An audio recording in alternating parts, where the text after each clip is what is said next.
Welcome YouTube.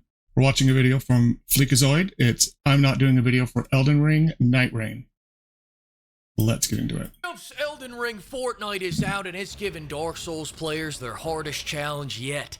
Having friends. What an exciting time for sadists, masochists, and BDSM enjoyers everywhere. 3 days after the friend slop genre is created and From Software has already top-ticked it. I can't wait to see all the spreadsheets that come out on how to min-max making friends and defeating the big boss of crippling loneliness.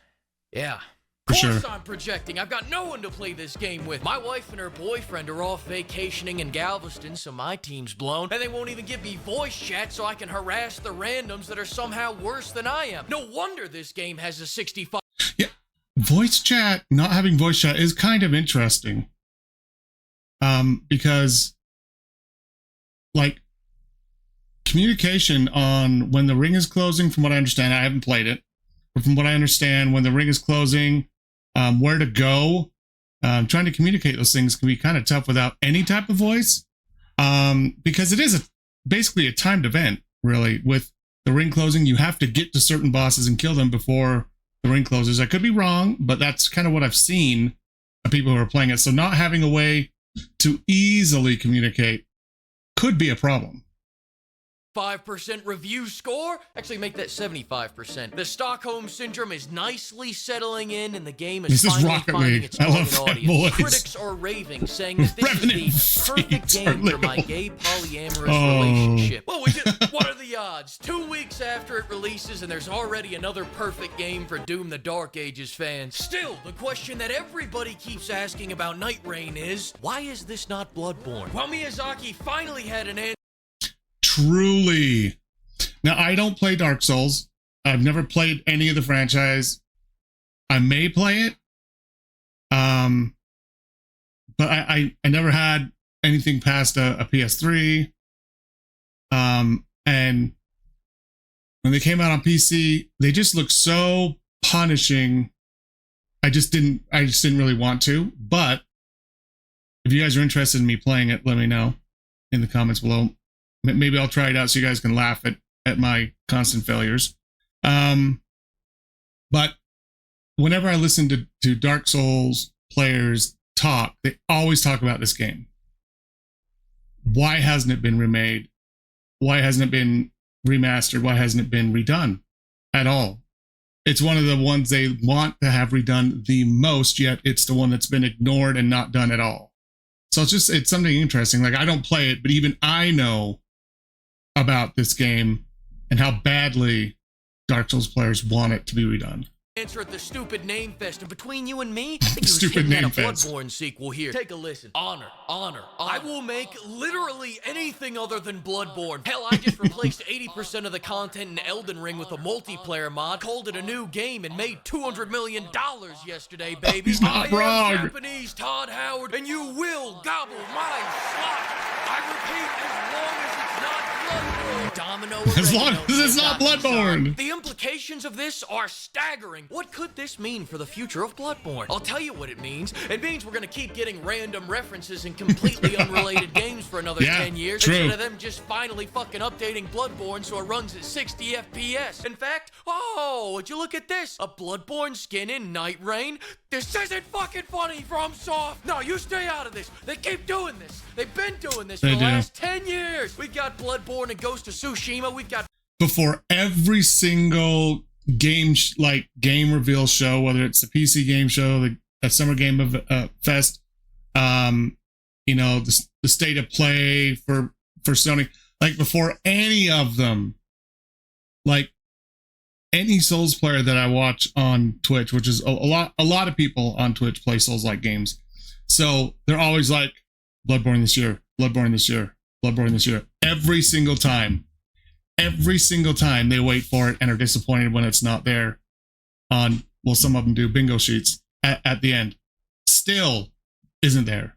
Bloodborne and Astrobot. We've got poems in God of War Ragnarok based on Bloodborne lore. This company, FromSoft, is fighting his own war, and he has no rules, no boundaries. He doesn't flinch at torture, human trafficking, or genocide. He's not loyal to a flag. Oh, I just like put his picture in there. Ideals. He trades blood for money, but making Bloodborne run at 60 FPS is completely out of the fucking question. 10 years of being forgotten. You can't just treat me like some Armored Core fan. Which leads me to the obvious conclusion. FromSoft hates Bloodborne fans, and they're waiting for us all to die. Let's look at the proof. 2015, Dark Souls 2 Remastered comes out. Prepare to die? More like I want to cry. What the hell is this now, Bloodborne? 2016, Dark Souls 3 comes out. Want to hear something funny? You've been able to run Dark Souls 3 at 60 frames per second since the PS5 released. Oh, Miyazaki, you silly little bitch. 2018, Dark Souls 1 gets remastered so that we can see those big beefers in HD. You could have just put them in Bloodborne, I wouldn't have complained. That same year, FromSoft makes a PSVR game where you can make people sneeze. Isn't that fun? They were really doing fucking anything other than Bloodborne. 2019, FromSoft lets Activision publish Sekiro so that they can say they've made one good game in the last 20 years. 2020, they remake Demon Souls, even though no one played that game.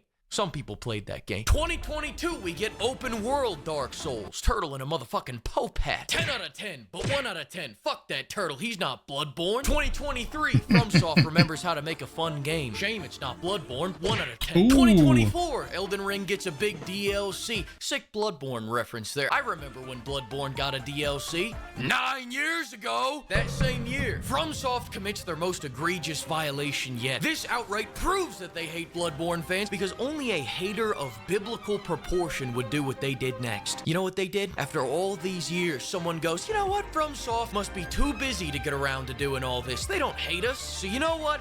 I'll make a 60 FPS mod to tide us all over. So he makes it, releases it, then gets merciless. Wait. Let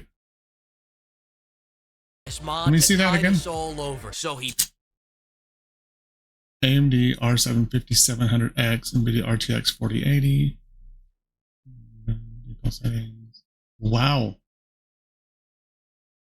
Emulation, okay. 60 FPS mod tested the remaster we've always wanted. Leave it to a game company that refuses to do what the fans want, and when the fans do it, they shit on them like just horrendously all over. Like, it's so annoying. If you're never going to freaking do this, let someone else do it for the people who actually want to play it. But companies like Sony are notorious. Sony and Nintendo are just notorious douchebags that will just do this for every single thing. I mean, all you have to do is look at the way Sony treats, like, for instance, when VTubers from like HoloLive do a cover, they copyright their shit like right away. Copyright it when they're just doing a cover as part of a musical performance online. They're just freaking assholes and douchebags. They really are. He makes it, releases it, then gets mercilessly slaughtered by FromSoft's legal team. The MCA, of course. Slinking over the little guy, had this to say. Fuck him, he's wrong, we're right. Who's this going to? That's what they always say. Don't worry, no one will ever be hurt by that man's love ever again. They will never find him. In other news, we have, bitch, get your working hands off my suit. This is Balenciaga, and your dry-ass hands are gonna soak up the tears of the Cambodian children that made it. We done here? Then most recently in the story, Sony gets in on this gangbang. Sony douchebags. PS5 Pro, so I can get the smoothest, blurry 30 FPS Bloodborne yet. And what did Sony have to say for themselves? It's about persistence. Did we just sell you less features for $200 more? Yes. But are you poor? I hope not. Who let you in here? And if you think that's bad, that's just the tip. FromSoft's already announced their next 20 years of ignoring Bloodborne. 2026, we're getting Escape from Bloodborne, a new game where Miyazaki goes, hey, you see that game that looks a lot like Bloodborne? Yep. Well, it's fucking not. 2027, we're gonna get Dark Souls Barbie Dreamhouse. 2030, the Elden Ring movie. 2032, Xbox acquires Miyazaki and uploads him to the OneDrive. 2033, Elden Ring Go-Kart. 2034, Elden Elden Ring Footfinder, a project in collaboration with Quentin Tarantino. 2035 Cooking Mama, Prepare to Die. Oh my Now gosh. with special recipes from Bloodborne. No Time to Explain. Same year, Dark Souls Truckers. 2041, a dating sim with Radon and Michaela called How I Met Your Brother. 2042, GTA 6 finally comes out. No new FromSoft games this year. 16 years. Thanks to advances in modern medical science, Todd Howard grows a foot taller than he is now, making him a whopping 5'6". 2053, shitty skylines, Dung Eater's Paradise. What is that picture? Oh, there is no way Todd is 6'2". Todd is maybe 5'6". Maybe. There is no freaking way Todd Howard is 6'2".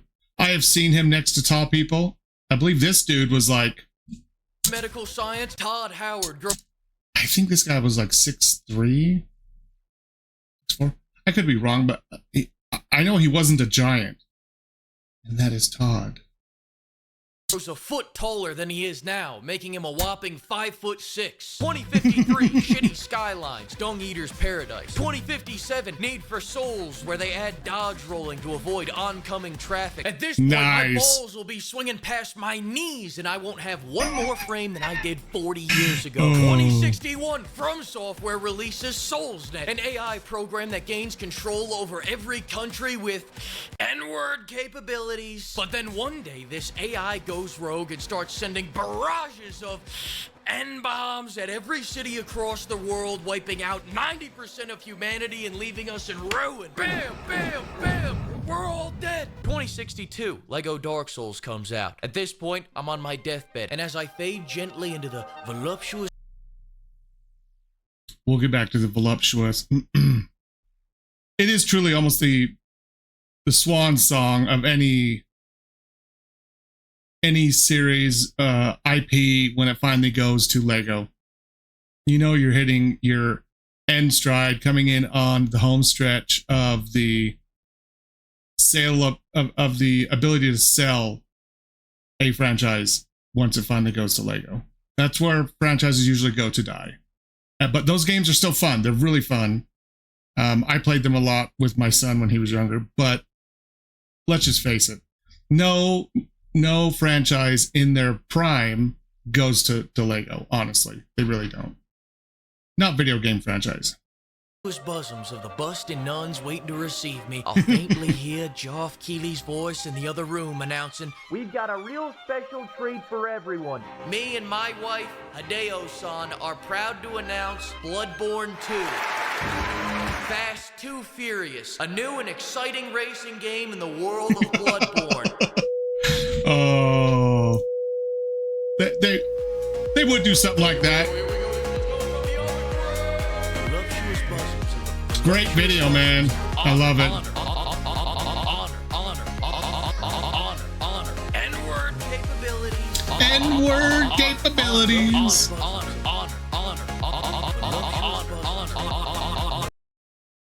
Great video from Fleekazoid. Always funny as hell. I love how this one is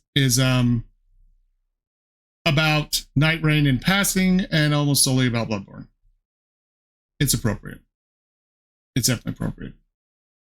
All right, if you like this video, go ahead and hit that subscribe button and like down below the video so you can be notified when I put out new videos. Thanks a lot, YouTube, and have a great night.